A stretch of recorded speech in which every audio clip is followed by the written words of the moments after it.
Welcome to Living the Reclaim Life podcast. I'm Denisha. We're glad you're here for conversations that revive hope, inspire healing, and encourage you to live a vibrant life with Christ. So grab a cup of coffee as we chat with today's guest. This is the time of year that we talk about gratitude, that we talk about the holidays that are coming up. We have some anticipation. We have some expectations on what that's going to look like. And so to talk about that and talk about what is unique about this year, I've invited my friend Phil Lynn, who's a certified life coach, and he focuses on families and couples. And I think we can have a great conversation today on what do the holidays look like in the midst of year 2 of COVID. So Phil, welcome. We're so happy to have you today. It's so good to be here, Denisha. And speaking of family, it is such a joy to spend time with you and your family, and love you guys. And thank you so much for inviting me to be on the podcast with you. Okay, so I have to share a funny memory. Can I share a funny memory? Absolutely. One night, my daughter goes out into the garage, and next thing I know, this hooded person comes storming through our house, throwing those gigantic marshmallows at us. And that was Phil. He had called my daughter and said, "Hey, open the garage door for me," ran through my house and had like this massive snowball fight with gigantic marshmallows. And then you just took off and left me to clean it up. This is who you get to learn from. Phil is so much fun. We were pastors together at our church. I've known him for 20 years now. Goodness gracious. I was like 12, I think, when we met. Yeah. Just kidding. So yeah, I'm looking forward to this conversation though. I know you are doing some deep dives into couple work and family work and working with trauma and how to help people through that. And, you know, as we go into, this is year 2, right? This is year 2 of COVID. And so as Thanksgiving and Christmas are coming up, I would love to just kind of pick your brain and have a conversation about what does it look like for us to just be successful during the holidays, to set ourselves up for success during the holidays with our families, with our friends. Maybe there's people who are going to get back together with their larger family or their, bigger group of friends. Perhaps it's just, your intimate, immediate family. But this year, I think it's going to look a little bit different. What are your thoughts on that? That's a great point, because last year, most of us didn't get together. Or like you said, we only had a small amount of people or just our immediate family. And so we have new expectations, different expectations. Some people are saying we want to continue to not get back together with larger families. So what is the expectation? What do your holidays look like in that context? Others are saying, no, we want to include a larger group. And so what will that look like? The expectations for many of us are new and different from last year, and definitely different from 2 years ago. What is that dream? What is that picture that we have? So maybe it's, Denisha, just that we're at peace with one another. We don't have arguments going on. What are some other expectations do you think people have going into this holiday season? I know for me, it would be traditions with my kids. Like there's certain family members that they're used to always being here during the holidays. There's certain things that we always do, pre-COVID. And I think that the fear of losing out, maybe even of losing out on those traditions that we've held dear to our family for so long. Yeah, I think I have an expectation for that. Just being with friends and family. And I love what you said about peace and unity. Like that's what I want. That's my perfect day, right? Is just peace and unity. I'm a peacemaker. And so I love to sit around the table and everybody going, well, when that stress starts to come in the room, somebody says something that I know, some politics come up or, something like that, instantly I'll feel this feeling in my gut, like of, oh no, here we go. And I'll try to figure out how to iron out the wrinkles even before the wrinkles appear, if that makes sense. So I think those are my expectations: is peace, unity, traditions, just kumbaya. Absolutely. And we all have that desire, don't we? We want that laughter Yes. around the Christmas tree, around the turkey, and we want everybody to get along. Yeah. So what do we do, Denisha, when we aren't getting along? Like you said, the vase is broken, so to speak, and we start to feel that tension. What do we do to still have a successful holiday when the tension starts to come? You know what's interesting, Denisha, is the effect on that tension, what it has on our body and what it does to our brain. And if we could work on our brain, it will help us to have a successful holiday season. So I want everybody in the audience to hold up their hand and like they're raising their hand, okay? Your hand represents your brain. Now I want you to take your thumb and push it inward to go across your hand. Okay. Now I want you to take your fingers and close over your thumb. I was always told never to punch this way. That's true. That would hurt. Well, I don't want you to punch, and you're not supposed to punch anybody around the Thanksgiving table this way either. Oh, okay, so when that's when you get tense, that's what we're not trying to figure that one out. This ball now represents your brain. The fingers, the front of your fingers in the top represents the front of your brain, and we call that the thinking part of your brain. Okay. So when this is functioning right, I can talk comfortably. I'm focused. I'm in control. I'm having a good time with my family around the table.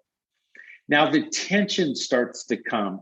Maybe I'm triggered from my partner. I'm triggered from my spouse. They might say something or do something, or my brother or someone in the family starts to trigger you, say things, and start raising your fingers up now. That represents the stress and trauma in your life, that now that thinking part of your brain is offline. It is no longer functional. So you can't think clearly anymore. Now the thumb part represents what we call the limbic part of your brain. That's called your survival mode. Okay. And in your survival mode, you're asking the question, am I safe? If you're out in the wild and you have a tiger running after you, you want your brain to do this because you want to either fight that tiger or flee or freeze for safety, survival, right? But we're sitting around the dining room table, okay? And now we can't think straight, we can't talk straight, and we are now what we call dysregulated all over our body. And now our response is I start fighting or I start shutting down, and then it's not pretty. Okay. It's what we call Hulk mode. Remember being Bruce Banner turning into the green monster Hulk? That was the scariest cartoon ever when I was growing up. Yes, I completely remember that. I would have to turn it off because the Hulk, as he would like shred his clothes and turn into the Hulk, that was really scary. Have you ever felt that way around the dinner table when arguments start to come into play and stress starts coming into play? Now everybody's sitting around the table being Hulk. So what do we do now, Denisha, now that that's going on? The tendency is to either shut down or start fighting. And now more and more people, we're just escalating. So what we need to do, our goal needs to be, is to calm the brain down. So if you take your hand up, put your thumb across there and close your hand again, now the thinking brain starts to take over. So that means we need to, what we call, regulate our bodies. So we're going to do self-regulation with our body. And there's three or four, there's a lot of different things we can do. Well, let me talk about three different things. The first one is deep breathing. And you can even do that at the table, or just stand up and walk over to the kitchen sink and just calm yourself. Or if you want to sit down somewhere, put your feet flat on the floor, close your eyes, breathe in, hold it for a couple of seconds, and then breathe out. Breathe in through your nose, breathe out through your mouth. The important thing here is not the breathing in. You don't want to hold your breath too long because you're not getting oxygen. Now you're just continuing to deregulate your body. The key is breathing out. So you want to breathe out all the air. Okay, so I can see this playing out. Okay. Here's the picture I have in my head. And these are not my family members, just for the record, but I can imagine everybody around the table. And let's say people's stances on, I'm going to say it. Let's say people's stances on vaccines. Okay. And you kind of know, because you know your family. And next thing you know, Uncle Johnny says something very much contrary to Aunt Susie's opinion of this. And the next thing you know, you can kind of see him starting to go from Bruce Banner, right? He's regulated, he's doing great, to they start arguing and bickering. And as they're arguing and bickering, you can kind of see both of them starting to shred their clothes, turn green. And they are going out of like where they can handle their emotions. And they're starting to argue.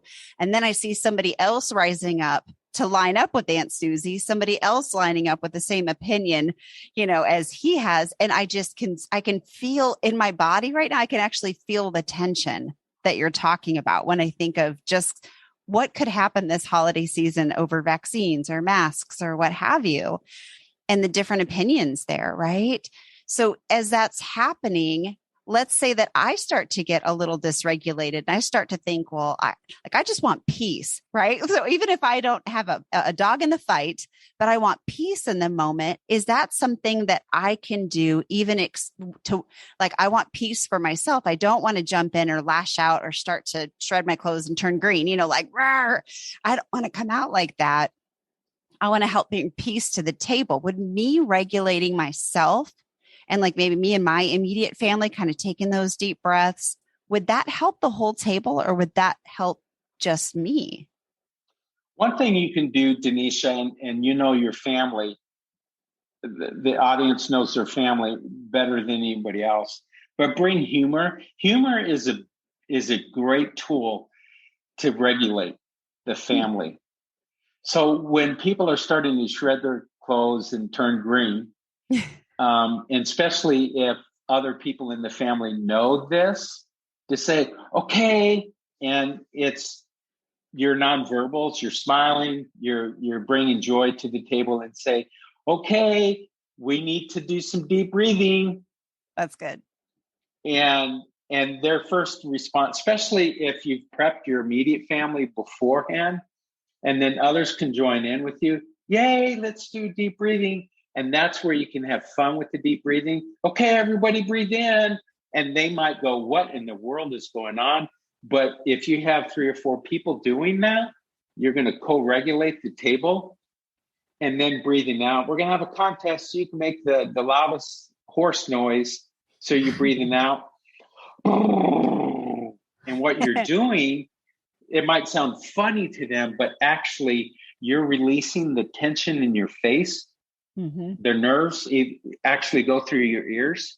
And so you're actually, by making the hoarse noise, you're actually doing something to your body that's helping you regulate your brain.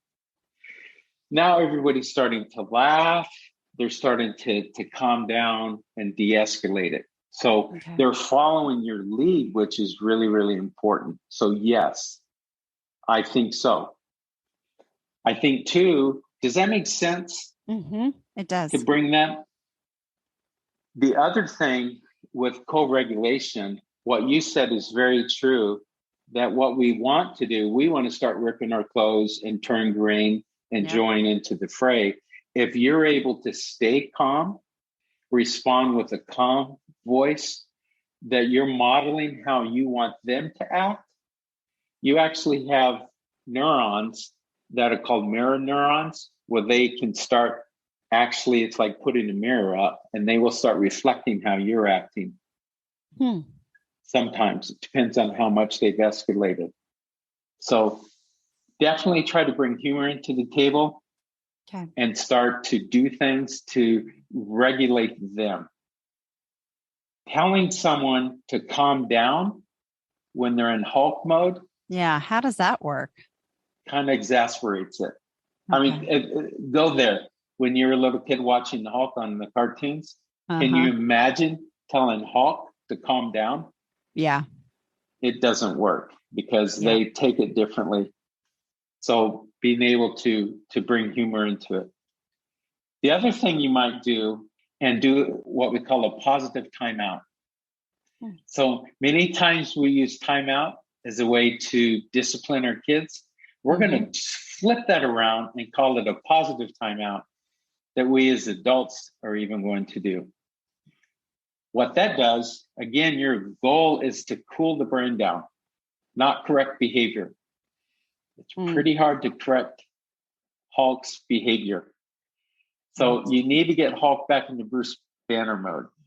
And one way to do that is to say, okay, let's take a positive break. Even if you're the only one doing it, it gets you away from the environment. And what you do when you get away, and this is something, again, you can teach your immediate family even before the holidays hit. This is something that would be good for the families to be doing anyways, that when you start sensing the Hulk coming on, I'm going to remove myself. But when I remove myself, I'm not just trying to figure out a different way that I'm going to argue when I get back, that you're not pulling the brain off. Actually think of something different. Again, you're visualizing, you're cooling your brain down. Then you're able to come back as Bruce Banner. So that's another way to answer your question. What do I do when I start feeling myself? Yes. Get keyed up. And, I've done that before. I'll go hide in the bathroom. I'm an introvert. So if I've been around a lot of people for a long time with a lot of, noise and like just stimulation from, audio, visual, all the things, I'll go sit in the bathroom for a few minutes just to kind of have a couple minutes to myself. And that would be, it sounds like a good time to just kind of maybe even do the deep breathing if it's, you're regulating yourself or kind of taking that positive time out. I love what you said about you said something about not, because I could go to the bathroom, right? I could go sit in the bathroom and just try to come up with something wise and persuasive to say, right? Something's going to sound real smart and really put, Uncle Johnny in his place about that. Or, as you said, making it a positive timeout. I can take that time to cool down my brain. I really liked that because I think all too often we might separate ourselves, but it's just to get our bearings and tighten our gloves up a little bit and then head back into the fight. Yeah, to me, it's real fascinating how our brain works. And many times what we want to do is to correct that behavior. We want to, when my Uncle Johnny that's what Uncle Johnny, what we want to do is to correct Uncle Johnny. We want to correct his behavior. We want to set him straight. We want to argue with him and what he's saying is incorrect. And even if all that is true, not the best time to engage with someone when they're in the Hulk mode. Our goal, including ourselves, if I'm in Hulk mode, it's probably not the best time for me to try to correct someone's behavior or to engage with them. Mm-hmm. My goal needs to get back to Bruce Banner. Does everybody know what Bruce Banner and Hulk is? I think so. I mean, I have very vivid visuals. I really was terrified of that cartoon as a child. Like, I remember flipping channels. I can remember the big old remote sitting right next to the TV, flipping channels and going right past that because that was terrifying to me. And it was a cartoon back then. It wasn't even as realistic as the movies are now. Yeah. So I think he's like normal businessman turns like crazy monster whenever he'd get angry. Yes. So how do we deal with that? Is the goal is to cool our brains down. I think if we can remember that just how can I cool down? How can I cool the family down? How do I cool the environment? Because it's a family system, right? Mm-hmm. All of a sudden, the whole atmosphere of the room changes. So the goal is, how do I get it back? I think is huge. Yeah. Denisha, you mentioned a couple of times with your body. How do we know when we're going into Hulk mode? Is there a way that we could tell that before we even get into it to start regulating ourselves? Oh, that's a good question. I think as I've worked with different people and experienced it myself as well, there's a tightness that might come up in my shoulders. there's a tightness or a pressure that I might feel on my chest of like, okay, this is like, I'm starting to get revved up here. I've felt it before, like in my gut, even in my stomach, where my stomach starts to tense up, or, I start to maybe even feel nauseous, or just kind of, you'll feel in your body, the muscles beginning to tighten in different areas. Or you might feel, if we can catch that, then I think that can prevent us from jumping into the Hulk mode, kind of keep us in that calm, like you said, with our thumbs that, our fingers are wrapped around our thumbs and we're in that thinking part, and that we don't go offline emotionally. If we can catch it before it kind of catches us. I'm wondering, Denisha, again, to be successful in the holidays, how much we can prepare our families beforehand, and that we could talk about that. Many times with extended family, we all know that one family member, if I can say that. And if you don't know them, it might be you. Might be you. If we can empower our kids even, or the loved ones that are around us before the event, and to be able to say, when your body feels this way, you can feel free to come to me and we will help deal with body-based self-regulation, so they're empowered and they don't feel alone. Mm-hmm. Or as a parent, if we see our child doing some of these behaviors with their body, maybe we can pull them aside and say, I saw you put your arms around, cross your arms around and kind of turn your back towards Uncle Johnny. What was that about? How can I help you? So they're not out there in the sea of deregulation, mm-hmm. and feeling powerless. As you know, with trauma, one reason it becomes trauma is because you feel powerless. Mm-hmm. And so now we're empowering our family members and our kids how to regulate. We get to co-regulate with them, and we get to notice that in them as we go through the holiday season.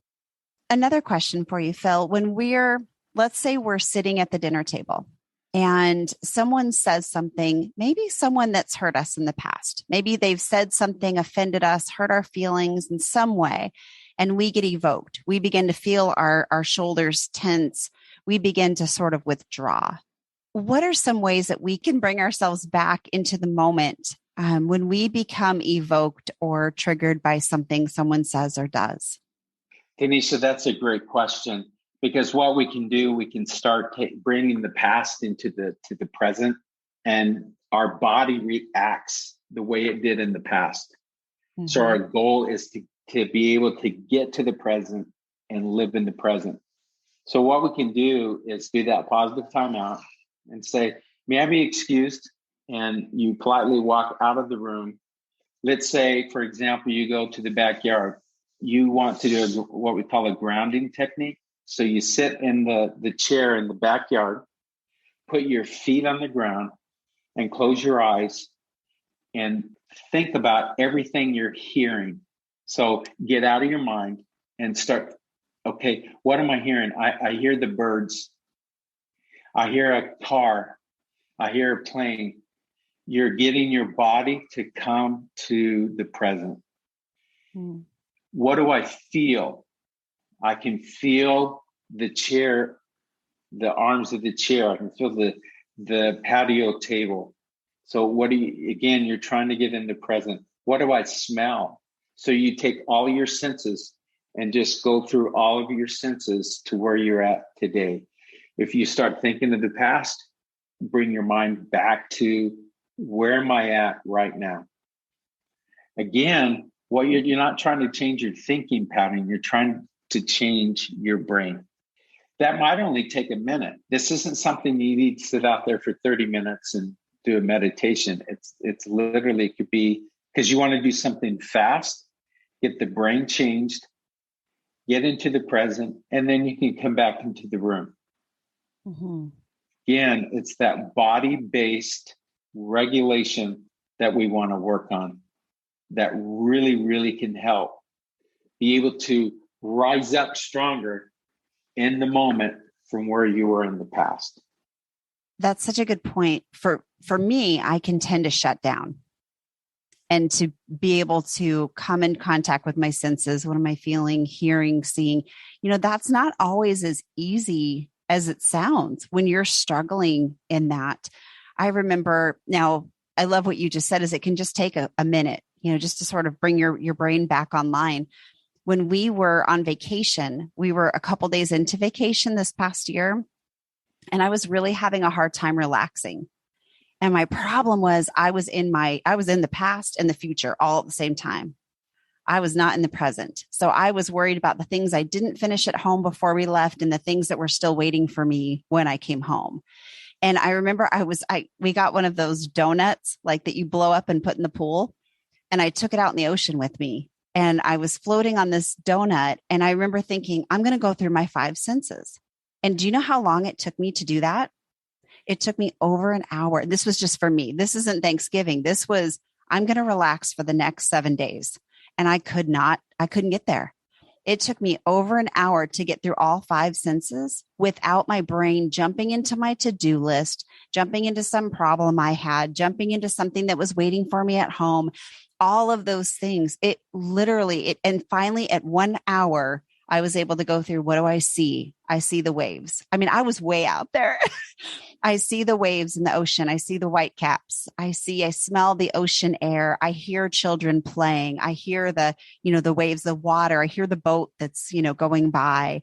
What do I, all of the senses, what do I taste? I'd had a Starbucks right before I went out there. So I still have that coffee taste in my mouth. But in order to go through those 5 things, it really took me a lot of time to focus on that.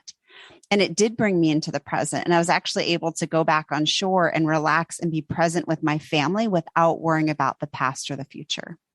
That's a beautiful story.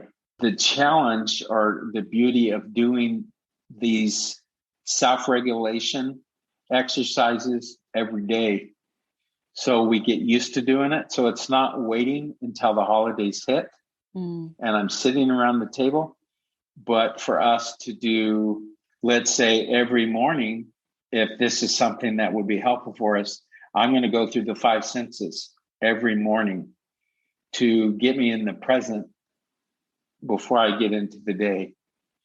I can make a goal. I'm going to do 10 sets of deep breathing throughout the day. And that's something you can be doing when you're driving, when you're sitting at work. Your body's getting used to doing these self-regulatory exercises. So it's easier to do them before you hit the dinner table, before you hit the Thanksgiving table. It's kind of like if you're going to go and run a marathon, you're not going to wait till the marathon before you start running. And right. So and you could go online, you could Google mindfulness, you can Google the self-regulation. There's hundreds of different things that you could be doing. But we get to be practicing these things so that when the trauma hits, we're able to better self-regulate. This is how God made our bodies. You gave the example of we're out in the wilderness and a bear comes running and our brain goes into that fight, flight, or freeze. What do I need to do to survive right now? And so it's fascinating that now we understand the brain. We understand the effects of stress and toxic stress on our bodies. And now we have ways to cope and help tell our minds, it's okay. You're okay. Look, you can smell the flowers next to you. You can feel the grass under your feet. You can, we can pull ourselves back out of that mode because it's not typically, right? It's not a matter of survival. It's a matter of just getting evoked or emotions getting heightened and that brain going offline, that thinking brain going offline. It's fascinating. Our brain is very complex. Yeah. It is very freeing to learn more and more about how our brain works and how we can use that to have a very life-giving life and to have a successful holiday this season. Being able to use, can we call it using neurology? Did I say that right? Yeah, using you did. neurology to have a successful holiday season. That's awesome. Well, Phil, thank you so much for sharing with us and giving us some tools to equip us as we go into this holiday season or even just a stressful Monday. Yes, absolutely, Denisha. Thank you. It was a joy to spend this time together. It was. It definitely was. So now, if we are looking for some coaching for couples or families or for personal growth, how can we find you? At phillynn.coach@gmail.com. So it's first and last name. So it's Phil Lynn with 2 L's, .coach@gmail.com.